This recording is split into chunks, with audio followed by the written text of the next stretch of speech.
Welcome to our YouTube channel. तो चलिए आज हम लोग प्यारे बच्चों सीखते हैं एक्सरसाइज 4.4 के महत्वपूर्ण प्रश्न। ये प्रश्न आपके द्विघात समीकरण वाले टॉपिक से है और इस चैप्टर को आप लोगों ने पढ़ा होगा। ये वीडियो इसलिए बनाया जा रहा है कि इसमें बहुत सारे बच्चों को थोड़ी बहुत समस्या हो रही थी, इसलिए हमने 4.4 का यह प्रश्न लिया है आप लोगों के लिए। अगर इससे पीछे का प्रश्न आपको सीखना है, अगर आप जानते हैं तो अच्छी बात है, नहीं जान रहे हैं तो उसके लिए भी तैयार रहिएगा, आपको सिखा देंगे हम। अगर इसको आप समझ लेते हैं तो इस चैप्टर का सभी प्रश्न आपसे बन जाएगा आराम से। चलिए सबसे पहले देखते हैं हम लोग क्या है ये प्रश्न हमारा। तो देखिएगा यहाँ पर सबसे पहले प्रश्न यहाँ कह रहा है कि एक्सरसाइज तो हमने लिख दिया, इसको थोड़ा सा इरेज कर देते हैं, ठीक है। अब यहाँ से हम प्रश्न लेते हैं। प्रश्न हमारा है कि द्विघात समीकरण की मूलों की प्रकृति बताएं। मूलों की प्रकृति आप लोगों को पता होगा, मूलों की प्रकृति कैसे निकालते प्यारे बच्चों। सबसे पहले थोड़ा बहुत फंडामेंटल आप जान लें। यदि कोई समीकरण है ये ax² + bx + c = 0 where a0 = 0, प्यारे बच्चों आपको पता है कभी भी 0 के बराबर नहीं होगा। Then d = b² - 4ac, d = b² - 4ac, ये पता है, इतना तो सभी जानते हैं। आप जानते हैं ना, अगर d का मान 0 से बड़ा है तो दो भिन्न वास्तविक मूल होंगे, d का मान 0 के बराबर है तो समान मूल होंगे, और d का मान 0 से छोटा है कोई भी वास्तविक मूल्य नहीं होंगे, कोई भी वास्तविक मूल नहीं होंगे। काहे कि माइनस में आ गया तो माइनस वाले का वर्गमूल तो आप बना नहीं सकते हैं। आपको पता है √(-1) का मान -5 का मान आप यहाँ पे नहीं निकाल पाएंगे। आगे के क्लास में ये चीज़ सीखना आपको। तो यहाँ पे आप तीनों कंडीशन को समझ लें। चले इसको हम मिटाते हैं और प्रश्न से समझने का प्रयास करते हैं कि आप लोग इस प्रश्न को कैसे बनाएंगे, ठीक है। वेट करिए और वॉच करिए, आपको समझ में आ जाएगा सब, ठीक है। चलिए सबसे पहले हम लोग प्रश्न को लिखते हैं। एक्सरसाइज 4.4 के प्रश्न को लेते हैं और ये प्रश्न रहा आपके सामने, आ रहा बहुत जल्द आपके सामने। ये प्रश्न रहा 2x² - 3x + 5 = 0 के मूलों की प्रकृति बताएं, और यदि मूलों का अस्तित्व है तो उन्हें ज्ञात करना है। मूल ज्ञात कब होगा? जब d का मान 0 से बड़का हो और d का मान 0 के बराबर हो। छोटका में हम मूल नहीं निकाल सकते। ये दो कंडीशन हमको देखना है। हेयर a बराबर क्या है 2, b बराबर प्यारे बच्चों -3 और c बराबर क्या है प्यारे बच्चों 5, ABC। अब आप देखिए यहाँ पर वी नो d बराबर b² - 4ac, b² - 4ac। b का मान बताओ -3, -3 का स्क्वायर, -4 a के जगह 2, c के जगह 5, 3 तिया 9 घटा 4 दूना 8 पंचे 40, 40 9 में से 40 घटेगा तो -31। और जैसे ही माइनस में आया तो d का मान हो गया 0 से छोटा, तो लिखिए कोई वास्तविक मूल्य नहीं होंगे, कोई वास्तविक मूल्य नहीं होंगे। माइनस में आ गया ना जी, जैसे ही d का मान माइनस में आया कोई वास्तविक मूल्य नहीं होंगे। कैसे किए तो एक बार देखिए, ये a है, ये b है और ये c है। वी नो d बराबर b² - 4ac, d बराबर b² - 4ac, d बराबर b² - 4ac, माइनस b के जगह -3 का स्क्वायर -4ac, और देखिए 5 दूना 10 चौके 40, तो बच गया 9 घटा 40 तो -31। हमारे सामने रहा d का मान -31। अब इसको हम थोड़ा सा इरेज करते हैं प्यारे बच्चों, ध्यान दीजिएगा।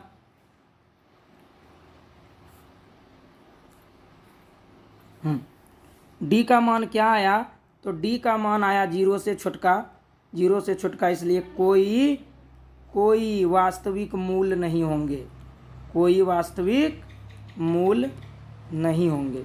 अब नहीं होंगे तो हमको निकालना भी नहीं है। आगे बढ़ते हैं, अगले प्रश्न को देखते हैं, समझ में आएगा आपको, ठीक है। अच्छे से देखिएगा प्रश्न को। दूसरा प्रश्न आपके सामने आ रहा है।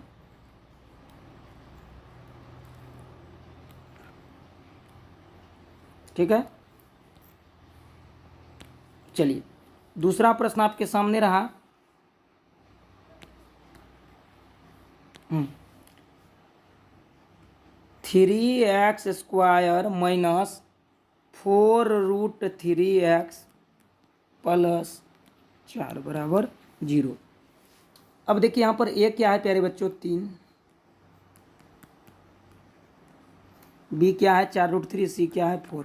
देख लीजिए ABC तीनों दिख गए ना आपको। d बराबर b² माइनस 4ac,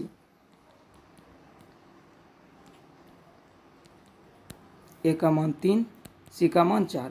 4 चौके 16 तिया 48 घटा 48 बराबर 0। d का मान 0। देखिए बहुत अच्छा, d का मान 0 आ जाए तो दो समान मूल होंगे। क्या होंगे? दो समान मूल होंगे। तो चलिए इस मूल को देखते हैं हम लोग।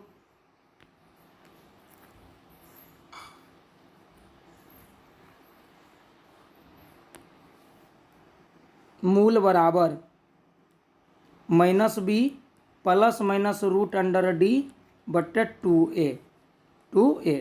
अब देखिए यहाँ पर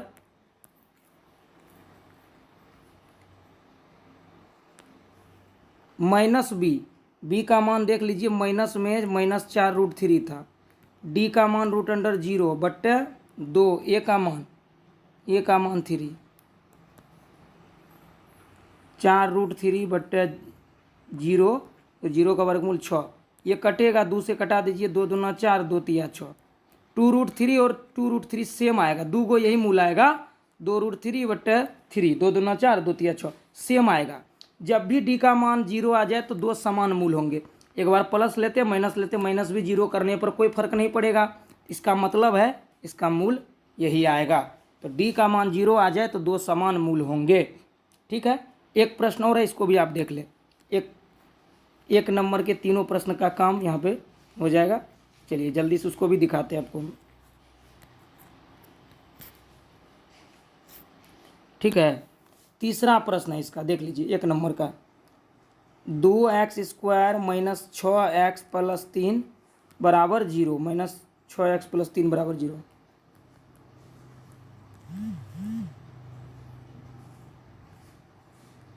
d बराबर b² माइनस 4ac।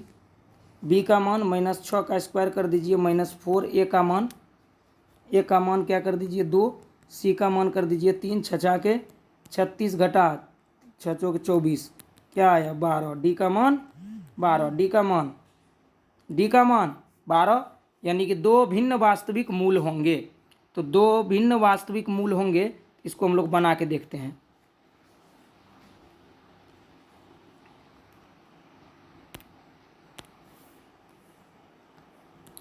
देखो मूल बराबर होता है भाई -b प्लस माइनस √d बट्टे 2a, और d का मान आप लोग निकाल चुके हैं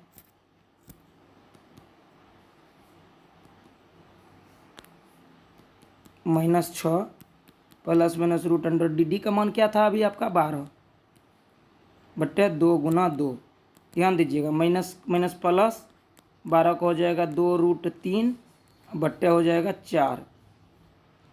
अब 2 को कॉमन ले लीजिए, 2 को कॉमन ले लीजिए, 2 को कॉमन ले लीजिए। ठीक है, 3 प्लस √3 बट्टे कौन सी था 4, 2 से कटा दीजिए, 2 दूना 4। एक मूल आएगा 3 प्लस माइनस √3 बट्टे 2। एक प्लस में एक माइनस में, दो अलग अलग मूल होंगे, एक ये पॉजिटिव पूरा, एक ये माइनस में। ठीक है, तो आप समझ गए होंगे क्या है आपका और कैसे बनाना है प्रश्नों को, ये आप समझ लिए होंगे अच्छे से। ठीक है, अगर आपको थोड़ा बहुत भी अच्छा लगे, समझ में आए, तो ज़रूर चैनल को सब्सक्राइब कर लीजिएगा, ताकि ये चीज़ आपको काम दे। और अगर नहीं लगे कोई बात नहीं, मर्जी आपकी है। और बहुत सारे पुराने वीडियोज़ पड़े हुए हैं इस पर, जाके आप देखें, उसको समझने का प्रयास करें, समझ में आएगा आपको, एक बार देखें ज़रूर। ठीक है, और द्विघात समीकरण का बेसिक जो कंसेप्ट है आपको पता है।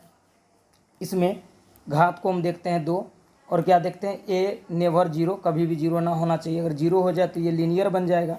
ठीक है, और बाकी आपको तो गुणनखंड के तरीके से भी मूल निकालने आता है, और द्विघाती सूत्र के तरीके से भी आता है, और पूर्ण वर्ग बना के भी हम लोग हल करना सीख चुके हैं।